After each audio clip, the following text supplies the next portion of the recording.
Fly me to the moon, let me play among the stars. Let me see what spring is like on Jupiter and Mars. Put it down! Put the gun down! Here we go.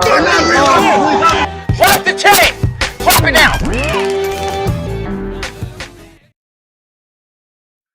It is said that Jeffrey Dahmer or Ted Bundy are the worst serial killers in American history. But the people who claim that probably never heard of this guy before.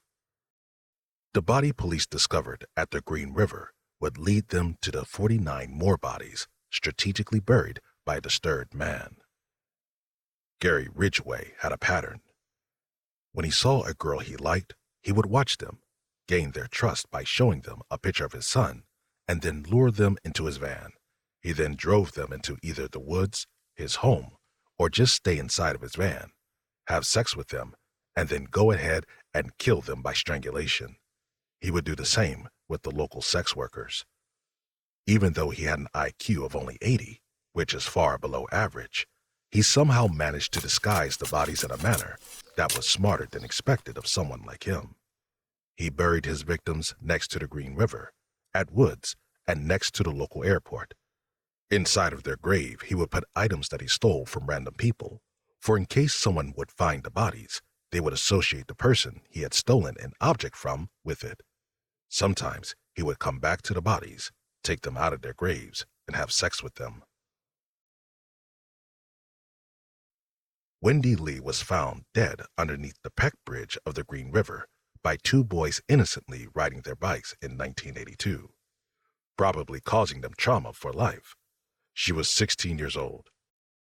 When found, police thought she must have been a runaway because at that time, in that area, serial killers weren't something common, so it didn't come to mind. But that quickly changed. 1 month later, 4 more bodies appeared of women who went missing. A massive task force was launched. Not short after, Gary became a suspect. Let's rewind that, though. Why am I talking about this? Well, we need to understand the minds of the monsters in order to prevent them from attacking again. Let's go back. Gary Ridgway grew up under disturbing conditions. From a very young age, he found rescue in harming animals and torturing. His parents constantly argued in front of their 3 children, leaving Gary and his brothers no choice but to watch. But one thing that might have had the biggest impact on Gary was his relationship with his mother. He had conflicting feelings about her, sexual attraction, and anger. He often fantasized about killing her. At a young age, he started to wet his bed, and his mother mocked him for it, meanwhile washing his genitals every episode until age 13. His relationship with his father wasn't that great either. He was a bus driver and took Gary on trips every now and then.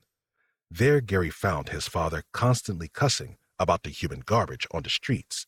He talked about the prostitutes, simultaneously having sex with them and therefore cheating on his wife. He didn't perform well at school, but still managed to graduate from college. There, he also met his girlfriend. Fast forward. He seemed to have been rehabilitated from his childhood trauma. He married his girlfriend and joined the Navy. Not short after, he was sent to Vietnam, and like his comrades, he got involved with the local sex workers. War was a formative experience, but sadly for Gary, not in a positive way. His urge to harm something bigger than animals he hurt in his teenage years became irresistible. After coming back home, he discovered his wife having an affair.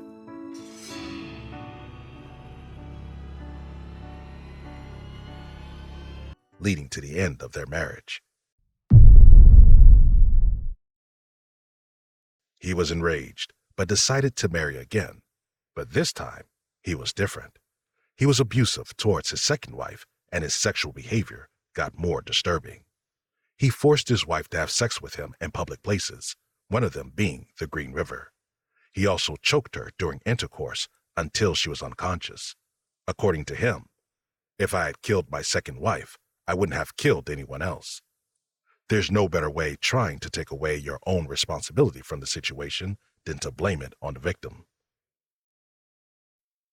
Investigation.